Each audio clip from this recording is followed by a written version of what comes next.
Halo teman-teman, perkenalkan, nama saya Imade Suwartano. Saya dari SMP Negeri 1 Penebel, kelas 9D. Di sini saya akan bahas materi tentang benua Asia. Pasti kalian bertanya-tanya, apa itu Asia? Di mana letak Asia? Dan apakah umuran Asia? Apakah Asia sama kayak Amerika ataupun Eropa? Yuk kita simak penjelasan berikut ini. Pertama, kita akan bahas tentang benua Asia. Benua Asia adalah benua yang terbesar pertama di dunia ini. Hampir 3/4 benua di dunia ini hanyalah milik Asia tersebut. Data ini merupakan daratan terluas di dunia ini. Letak astronomis dari benua Asia yaitu 11 derajat lintang selatan sampai dengan 80 derajat lintang utara dan 26 derajat bujur timur sampai dengan 170 bujur timur. Nah, kenapa benua Asia tidak ada bujur baratnya? Karena letak dari benua Asia tersendiri berada daratan paling timur di dunia ini, sehingga tidak ada bujur barat, melainkan hanya terdapat bujur timur saja. Luas dari benua Asia tersendiri mencakup 44 juta kilometer persegi. Kalian bertanya, apakah benua Asia bisa berubah luasnya? Bisa, karena saat ini jadi konflik antara Rusia dan Turki, karena negara tersebut berada di antara dua benua, seperti Rusia. Sebagian besar daratan Rusia berada di benua Asia, tetapi ibu kota negara Rusia yaitu Moskow berada di daratan Eropa. Dan Turki, kalian tahu kota Istanbul, tempat film-film elit itu, kota itu berada di daratan Eropa, sedangkan negaranya berada di negara Asia.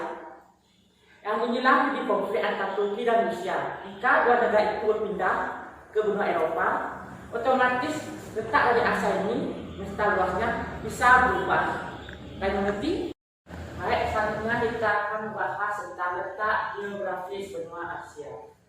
Batas-batas dari benua Asia yaitu di sebelah utara berbatasan dengan Samudra Arktik, di sebelah timur berbatasan dengan Samudra Pasifik, adalah samudra terbesar di dunia ini, dan Selat Bering yang perbatasan antara benua Asia dengan benua Amerika. Pasti kalian bertanya-tanya, di manakah Selat Bering? Apakah selat itu kecil atau besar? Nah, Selat Bering ini berada di ujung dari negara Rusia dan ujung dari negara Alaska. Di sanalah terdapat yang namanya Selat Bering. Selanjutnya di sebelah selatan berbatasan dengan Samudra Hindia dan benua Australia. Dan di sebelah barat berbatasan dengan negara Mesir, Laut Tengah, Laut Merah, Pegunungan Oral dan benua Eropa. Dan kita membahas tentang kawasan yang berada di negara-negara Asia.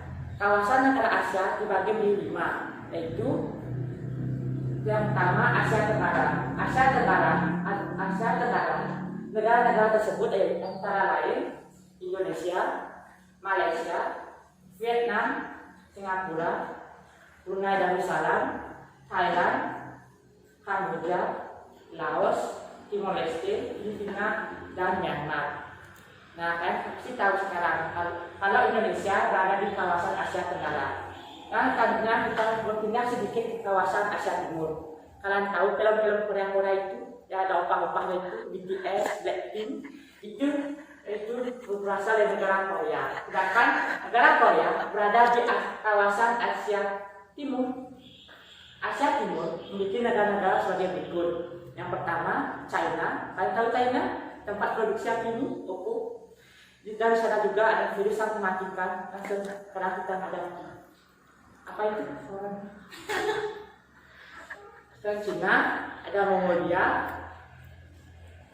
selanjutnya ada Jepang, Korea Selatan dan Korea Utara.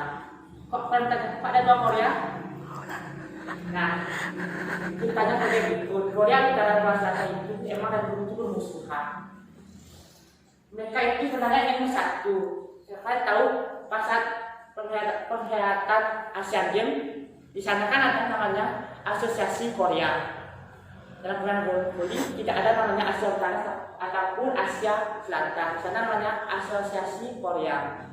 Tidak seperti Vietnam yang dulu bertengkar karena Vietnam Utara, Vietnam Selatan sekarang menyatu Vietnam. Kita juga berharap semoga Korea Utara dan Korea Selatan bisa mengikuti jejak Vietnam, itu bisa bersama. Selanjutnya kita pindah ke Asia Selatan. Kalian tahu Selain India, selain India, berada di India. Sedangkan negara India itu berada di Asia Selatan. Asia Selatan itu negara-negara berikut yaitu India, Bangladesh, Maladewa, Bhutan, Pakistan, Afghanistan, dan Sri Lanka. Selanjutnya kita pindah ke Asia Tengah. Asia Tengah memiliki negara sebagai berikut: Kazakhstan, Kirgisistan, Turkmenistan, dan Uzbekistan. Pokoknya isi tantangan dalamnya pasti Asia Tengah. Dan selanjutnya kita pindah ke arah utara, terdapat negara Rusia. Kalian mengerti? Saya lanjutkan tentang bagian wilayah. Saya maaf kalau saya lupa. Ada lagi satu bagian wilayahnya itu Asia Barat Daya atau disebut dengan Timur Tengah. Negara-negara tersebut antara lain Arab Saudi, Uni Emirat Arab, Iran, Irak, dan negara-negara yang lainnya. Selanjutnya kita akan bahas tentang alam dari benua Asia. Tentang alam dari benua Asia itu memiliki titik tertinggi di benua Asia yaitu di Mount Everest. Dan titik terendahnya berada di Laut Mati. Di sanalah titik terendah di bumi, bukan di Asia saja, tapi titik terendah di dunia ini, yaitu di Laut Mati. Dan selanjutnya, tentang alam adalah sungai-sungai yang panjang. Sungai-sungai terpanjang di Asia itu Sungai Yangtze yang berada di Cina. Dan sungai-sungai yang lainnya seperti Sungai Mekong yang merupakan sumber kehidupan di Asia Tenggara bagian utara seperti Kamboja, Myanmar, dan Vietnam. Dan sungai-sungai lainnya yang ada di Asia, karena bisa lihat di Google. Dan selanjutnya danau-danau yang ada di Asia. Danau-danau yang ada di Asia yaitu Danau Aral dan Danau Toba, merupakan danau-danau terbesar di Asia. Dan Danau Kaspia itu masih menjadi polemik di antara kita, apakah itu masuk Eropa ataupun Asia, karena itu merupakan batas-batas dari negara Asia maupun Eropa. Dan perlu kita ketahui bahwa Danau Aral saat ini mulai mengalami penyusutan disebabkan karena curah hujan yang sedikit ataupun pembangunan yang di sana mengakibatkan mata air di Danau Aral menjadi sedikit sehingga menjadi penyusutan danau. Dan selanjutnya pegunungan yang ada di Asia antara lain pegunungan Himalaya, pegunungan Himalaya yang ada Mount Everest-nya, dan bahkan perbatasan tertinggi di dunia antara Nepal dan Cina. Di sana adalah tempat perbatasan tinggi. Dan yang kedua yaitu daratan tinggi di Asia yaitu daratan tinggi Tibet yang memiliki sebutan atap langit karena ketinggiannya sangat tinggi. Gunung-gunung yang ada di sini yaitu antara lain Mount Everest yang berada di Indonesia dan pegunungan Semeru yang ada di Jawa Tengah juga. Dan perlu kita ketahui di sini ada gunung yang disucikan oleh umat Hindu tepatnya di China, yaitu kita tahu gunung apa? Saya lanjutkan tentang gunung yang disucikan oleh umat Hindu yaitu Gunung Kailas. Kita tahu Gunung Kailas? Gunung tempat kita menjadi wasuan. Orang katanya kalau kita mengitari gunung itu sama dan berpuasa, kita bisa menebus dosa kita sendiri. Tidak jarang di sana para pendaki banyak yang meninggal di sana. Selanjutnya kita bahas sejarah tentang alam. Kita bahas tentang agama-agama yang ada di Asia. Agama yang ada di Asia sangat beragam. Kita akan bahas tentang pembagian tentang agama-agama di kawasan Asia. Agama-agama di kawasan Asia sangat beragam. Seperti di kawasan Asia Selatan, mayoritas di sana yaitu agama Hindu dan Buddha. Ada juga beberapa yang Islam, seperti negara India merupakan negara asal muasal dari negara agama Hindu dan Sumes dan negara agama Hindu. Sedangkan di Asia Tengah mereka sama yaitu Islam dan Asia Barat Daya atau Timur Tengah disebut juga oleh karena agama di sana yaitu agama Islam. Yang tahu tentang agama Islam itu sangat berkembang pesat, bahkan ada pusat agama Islam di sana yaitu Mekah. Dan selanjutnya di Asia Timur, di sana juga melarang namanya praktek agama, walaupun ada sebagian yang melaksanakan agama seperti agama Shinto di Jepang dan agama Buddha. Di Rusia contohnya sama, Kristen, dan di Asia Tenggara kawasannya sangat beragam, seperti Indonesia, Malaysia, Singapura, dan Filipina, dan Brunei Darussalam merupakan mayoritas dari Islam, sedangkan Vietnam, Myanmar, Thailand, Kamboja sama yaitu Buddha, sedangkan Filipina juga memiliki mayoritas yang sangat banyak yaitu Kristen. Perlu kita ketahui, benua Asia merupakan pusat peradaban berbagai agama yang besar di dunia ini, seperti di kawasan Asia Barat Daya atau Timur Tengah merupakan peradaban agama Islam di dunia, dan pusat juga agama Islam saat melakukan haji ataupun umroh yaitu di Mekah. Dan di kawasan Asia Selatan seperti India, di sana terdapat Sungai Gangga, tempat agama Hindu mulai muncul, dan Sungai Sindu merupakan peradaban pertama agama Hindu di dunia. Di sana juga agama Hindu berkembang pesat, walaupun cara mereka sembahyang sama di Indonesia seperti Bali agak sedikit berbeda, tapi intinya mereka satu agama, itu agama Hindu.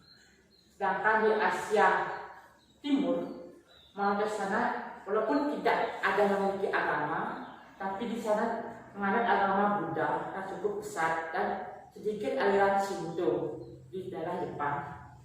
Dan di kawasan Rusia juga menganut agama Kristen, sedangkan di Barat Daya, tepatnya di Palestina. Kalian tahu Palestina? Di sana kan ada kota Yerusalem, merupakan 3 pertemuan agama di sana, seperti Kristen, Yahudi, dan Islam. Dan di sana juga terdapat namanya perang terbesar sepanjang abad, yaitu Perang Salib. Kita akan bahas tentang keajaiban dunia yang ada di Asia. Yang pertama, Taj Mahal yang berada di negara India, yang dipengaruhi oleh agama Islam di sana. Yang kedua yaitu Petra di Yordania dengan arsitektur kota kunonya. Dan selanjutnya yaitu Candi Borobudur yang berada di Indonesia, yang dipengaruhi oleh gaya Hindu-Buddha. Dan tembok besar Cina yang berada di negara Cina, yang dipengaruhi oleh arsitektur Cina, dan dibangun pada masa kerajaan dinasti Ming pada tahun 1368 sampai 1644 sebelum Masehi. Dan konon tembok besar Cina ini bisa dilihat dari bulan. Jika di Amerika memiliki New York sebagai pusat perekonomian di sana, di Asia juga memiliki kota Dubai, salah satu kota terbesar di dunia dan kota termegah di dunia. Di sana juga ada namanya gedung pencakar langit terbesar di dunia, yaitu Burj Khalifa, yang jauh lebih tinggi dari gedung putih yang berada di Amerika, tepatnya di kota New York. Selain kota Dubai, dapat kota-kota yang sangat kaya antara lain Kuwait, Beijing, Guangzhou. Yang satu merupakan kota-kota yang memiliki pusat perekonomian yang sangat tinggi di dunia ini, dan Tokyo merupakan pusat dari komunikasi dan elektronik di dunia. Kota-kota tersebut tidak kalah saingnya dengan kota-kota yang berada di Amerika maupun di Eropa. Jadi kita ketahui Beijing dan Guangzhou adalah negara Cina yang merupakan kota terbesar di dunia dengan pusat perekonomian yang sangat tinggi, jauh melampaui negara-negara lain. Dan Dubai merupakan salah satu kota terkaya di dunia ini yang memiliki hasil per kapita yang sangat besar, melebihi negara-negara yang lainnya yang saya sebutkan tadi, dan merupakan pusat perekonomian dunia. Nah, kalian pasti bertanya, apa sih yang menyebabkan Dubai menjadi kota terkaya di dunia? Penjelasannya sebagai berikut. Karena dulunya Dubai adalah hamparan gunung yang besar dan memiliki daratan tanah yang sangat retak sehingga tidak memungkinkan untuk membangun gedung-gedung tinggi di sana. Tapi setelah ditemukannya tambang minyak di sana, itulah yang membuat kota Dubai menjadi kota terkaya di dunia. Karena tambang minyak inilah yang menyebabkan kota itu menjadi kota terkaya dengan penghasil minyak bumi terbesar di dunia. Baik, kita bahas tentang flora fauna yang berada di benua Asia. Flora dan fauna di benua Asia sangat beragam, seperti fauna yang berada di sekitar Rusia dan daratan Asia Utara memiliki fauna yang memiliki bulu yang sangat tebal untuk musim dingin, seperti beruang kutub dan penguin. Sedangkan untuk di wilayah kita sebagai negara tropis memiliki fauna sebagai berikut: gajah, burung elang, dan hewan-hewan yang memiliki iklim tropis lainnya. Sedangkan floranya terdapat seperti pohon kelapa, kelapa sawit, dan pohon kurma. Saya lanjutkan pembahasan selanjutnya, yaitu yang saya katakan pas awal video itu, apakah sama Asia sama Amerika atau sama Eropa? Pastilah berbeda, karena setiap benua memiliki karakteristik yang berbeda-beda. Seperti benua Asia memiliki karakteristik sebagai berikut. Yang pertama merupakan daratan terbesar yang kedua. Yang kedua merupakan hampir sebagian besar di sana yang merupakan daratan yang sangat luas. Yang ketiga memiliki berbagai negara yang sangat beragam serta cuaca iklim yang sangat beragam pula, dan pusat peradaban agama di dunia, serta terdapat beberapa gunung-gunung yang sangat besar seperti Gunung Everest, yaitu gunung yang terbesar di dunia ini. Kita tadi membahas tentang karakteristik benua Asia. Selanjutnya kita bahas tentang penemu dari benua Asia. Penemu dari benua Asia yaitu Marco Polo, merupakan penjajah terkemuka yang menyatakan bahwa dialah yang menemukan benua Asia. Dan dia adalah orang Eropa kali yang berhasil mengunjungi Asia, terutama Cina dan Mongolia. Marco Polo lahir pada tahun 1254 sebelum Masehi di Republik Venesia. Dan arti dari nama Asia yaitu daratan yang paling timur dari negara Eropa. Dan itulah pembahasan saya tentang dari kawasan benua Asia. Saya lanjutkan tentang benua Eropa. Pada video sebelumnya, saya sudah membahas tentang benua Asia secara panjang lebar. Saya lanjutkan dengan benua Eropa. Maaf, baju saya yang berubah, dan cara pakaian saya berubah, dan cara penyampaian saya berubah, karena ini sangat dadakan. Baik, saya lanjutkan tentang benua Eropa. Benua Eropa berada di sebelah barat dari benua Asia. Mereka merupakan satu daratan dengan Asia dan Afrika. Maka tidak jarang para ilmuwan mengatakan dua benua itu disebut Eurasia, gabungan dari Eropa dan Asia. Nah, benua Eropa sering dijuluki sebagai benua biru. Nah, julukan tersebut didapatkan berdasarkan dua alasan. Yang pertama, coba kita lihat yang pertama alasannya karena mayoritas Eropa memiliki bola mata berwarna biru. Benar kan? Benua Eropa pada umumnya masyarakat di sana memiliki bola mata yang agak sedikit biru, sehingga warga Indonesia menganggap mereka itu sedikit aneh. Tapi itu tidak masalah lah. Yang kedua, sejak zaman dahulu banyak kerajaan yang terkenal berada di benua Eropa, sehingga dikenal dengan istilah darah biru atau bangsawan. Nah, ini juga paling penting karena benua Eropa secara umum memiliki banyak kerajaan. Sampai sekarang kerajaan di sana itu banyak, seperti kerajaan di Inggris dan kerajaan di Belanda. Dan benua Eropa sebenarnya benua Eropa secara fisik sebenarnya menjadi satu daratan dengan benua Asia. Ya, ini memang benar. Daratan Asia dan Eropa memang sangat menyatu. Jadi tidak jarang para ilmuwan mengatakan bahwa itu satu benua yang disebut dengan Eurasia atau gabungan dari Eropa dan Asia. Nah, kenapa benua Eropa dikatakan benua? Karena memiliki berbagai alasan.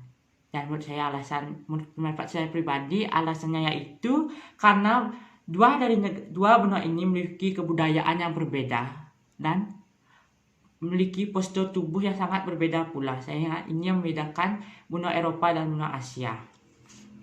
Dan kita lihat peta dari benua Eropa. Lihat petanya. Maaf ya guys, saya ambil dari buku paket kelas 9. Kami ujian praktek kelas 9. Lihat, ini adalah peta dari benua Eropa. Nah, sekarang kita lihat letak geografis dari benua Eropa. Benua Eropa berada pada 9 derajat bujur timur sampai dengan 60 derajat bujur timur. Maaf, saya ulangi. Benua Eropa terletak pada 90 derajat bujur barat sampai 60 derajat bujur timur dan 35 derajat lintang utara sampai dengan 80 derajat lintang utara. Nah, kalau di Asia hanya bujur timur saja, tidak hanya bujur barat. Sedangkan di Eropa tidak ada namanya lintang selatan, melainkan hanya lintang utara. Ini disebabkan karena daratan Eropa sebagian besar berada di daerah utara belahan bumi kita ini. Sekarang lihat, luas dari benua Eropa mencapai 10 juta 10.355.000 km persegi. Ini merupakan benua terkecil kedua setelah Australia. Secara geografis, benua Eropa batasan dengan Samudra Arktik di sebelah utara. Di sebelah timur berbatasan dengan pegunungan Ural dan benua Asia. Di sebelah selatan berbatasan dengan Laut Tengah, dan sebelah barat berbatasan dengan Samudra Atlantik. Walaupun benua ini sangat kecil, tapi wilayah ini dibagi menjadi 4 kawasan regional, yaitu Eropa Barat, Eropa Timur, Eropa Selatan, dan Eropa Utara. Dan apa yang mendasari perbedaan kondisi geografis dan aspek budaya? Dan pada saat ini, pewilayahan semacam ini sudah mulai pudar dengan adanya ikatan secara ekonomi dan politik melalui lembaga Uni Eropa, European Union. Walaupun demikian, regional secara geografis perlu kalian ketahui seperti tampak gambar di bawah ini. Seperti pada peta di bawah ini ya, kan? Ini ada warna biru, ini membedakan, ini bawah ini era Eropa Timur. Ini Eropa Timur, maaf saya, ini Eropa Utara. Ini Eropa Barat, ini Selatan. Sudah diwarna-warnain biar kalian gampang. Saya ulangi, sini itu Eropa Utara, Eropa Timur, yang kuning ini Eropa Barat, dan yang merah-merah ini Eropa Selatan. Yang perlu kalian ketahui, di benua ini terdapat namanya negara paling kecil benua ini yang disebut Fantatika. Fantatika mencakup wilayah sebesar 0,44 km persegi, yang membuat negara ini menjadi negara terkecil. Fantatika merupakan negara yang berdaulat dengan Sri Paus sebagai pemimpinnya. Lanjut, bahasan berikutnya. Kita sudah selesai tentang pembahasan benua Eropa. Dan mumpung waktu masih ada, saya bahas sedikit tentang benua Afrika. Apa yang kalian tahu tentang benua Afrika? Pasti kalian bertanya-tanya, kok masyarakatnya gitu? Atau di pikiran kalian benua Afrika pasti orangnya hitam-hitam. Baik, saya akan bahas tentang benua Afrika. Apa kalian ketahui tentang benua Afrika? Kehidupan satwa liar, budaya yang sangat beragam, ataupun kehidupan masyarakat yang senang dengan unik-unik. Ya, benua Afrika disebut sebagai benua hitam karena mayoritas penduduknya senang berkulit warna hitam. Sebutan ini awalnya mulai digunakan oleh masyarakat Prancis yang dulunya menjajah benua Afrika.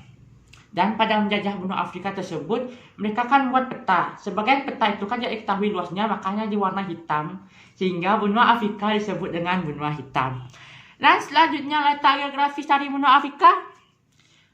Letak geografis dari benua Afrika yaitu 17 derajat bujur timur, 17 derajat bujur barat sampai dengan 52 bujur timur, dan 35 derajat lintang utara sampai dengan 34 derajat lintang selatan.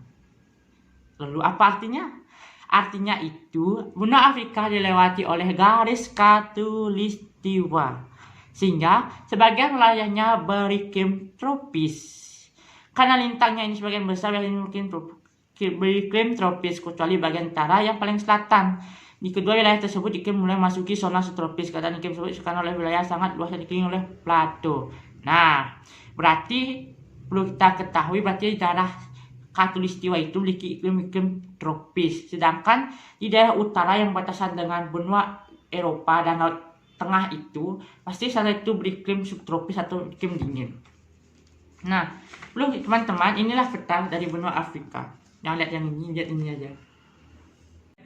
Perlu kalian ketahui, puncak tertinggi di benua Afrika yaitu di Gunung Kilimanjaro yang memiliki tinggi 5.890 meter, dan dataran terendahnya yaitu di Danau Asal di daerah Djibouti yang memiliki kedalaman 158 meter di bawah permukaan laut. Sungai terpanjang yaitu Sungai Nil yang memiliki panjang 6.600 km dan merupakan sungai terpanjang di dunia. Yang terbesarnya itu adalah Danau Victoria yang memiliki luas 68.870 km persegi.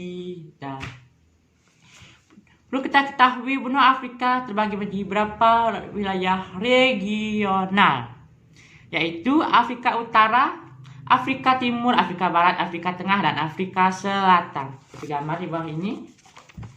Yang ini disebut dengan Afrika Utara, ini Afrika Barat, Timur, Selatan, dan Afrika Tengah yang warna kuning. Dan secara geografis, Afrika batasan dengan Samudra Hindia di sebelah selatan dan timur, di sebelah utara batasan dengan Laut Tengah, dan sebelah barat batasan dengan Samudra Atlantik.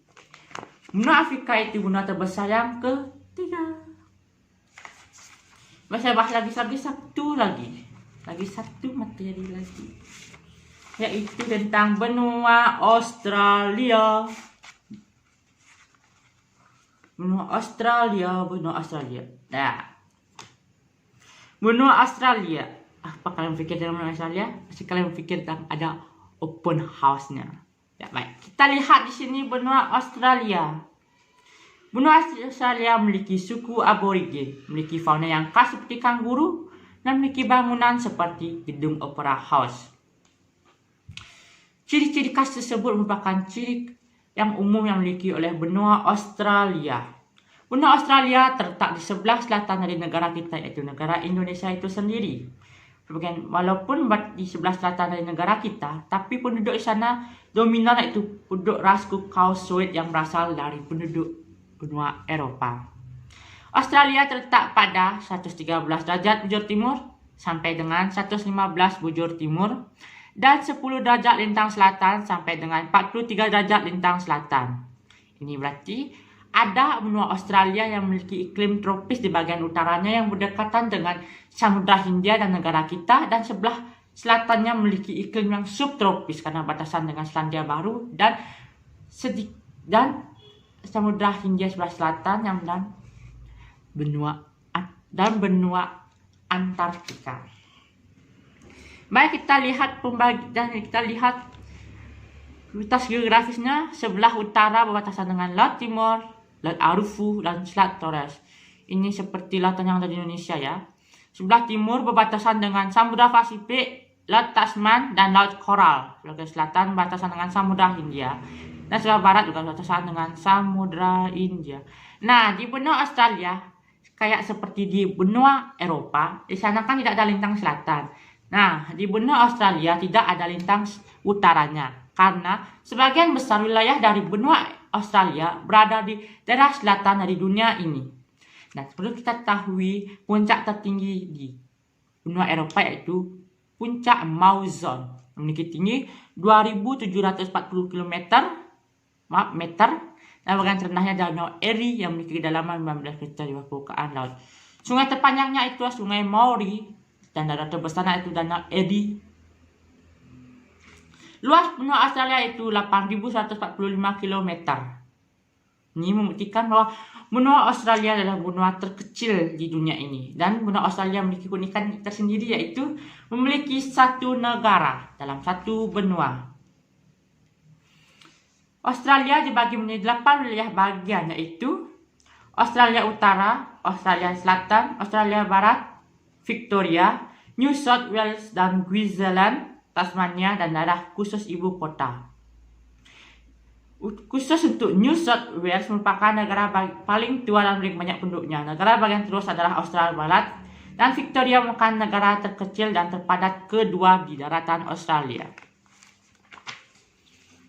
Dan kita agak bergeser ke depannya, yaitu tentang benua terbesar yang kedua. Kalian tahu apa? Ya, benua Amerika. Benua Amerika merupakan benua terbesar yang kedua di dunia ini, yang mencakup wilayah 42.057.000 km persegi. Dan benua Amerika terletak pada 170 derajat bujur timur sampai dengan 35 derajat bujur barat, dan 83 lintang utara sampai dengan 50 derajat lintang selatan. Dan benua Amerika memiliki keunikan tersendiri yaitu membentang dari kutub utara sampai dengan kutub selatan. Sangat panjang ya. Terus di sini juga ada suku Indian. Sehingga suku Indian sering melumuri kulitnya itu dengan cat merah, sehingga sebutan dari negara ini yaitu negara merah, karena diambil dari kebiasaan dari suku Indian yang sering melumuri kulitnya dengan cat merah. Catatan pentingnya itu dari benua Australia punya Amerika yaitu Gunung Ankakwa, bukan dataran tertinggi di sana. Yang bagian terendahnya itu Death Valley, 82 meter di bawah permukaan laut. Sungai terpanjang itu Sungai Amazon, memiliki luas 6.000 km, dan danau terbesar itu Danau Michigan, 58.016 km persegi. Dan itulah pembahasan saya tentang benua. Oh iya, kawasan regional ini dibagi menjadi 4 bagian, yaitu Amerika Utara, Amerika Tengah, Kepulauan Karibia, dan Amerika Selatan. Saya kelihatan. Nah, selanjutnya secara geografis benua Amerika berbatasan dengan, di sebelah utara berbatasan dengan Samudra Arktik dan Lingkar Kutub Utara. Sebelah timur berbatasan dengan Samudra Atlantik. Di sebelah barat berbatasan dengan Samudra Pasifik, dan sebelah selatan berbatasan dengan benua Antartika. Coba kita lihat ya. Ada info penting? Batas sudah tadi ya. Sebelah utara ada Arktik, Middle Atlantik di selatan, Samudra Atlantik timur, Pasifik benar. Sudah ya. Itulah penjelasan saya tentang benua-benua kali ini. Jika ada salah kata, saya mohon maaf. Saya undur diri. Saya Mendel Swadana dari kelas 9D. Jangan lupa like and comment and subscribe bawah ini. Dah.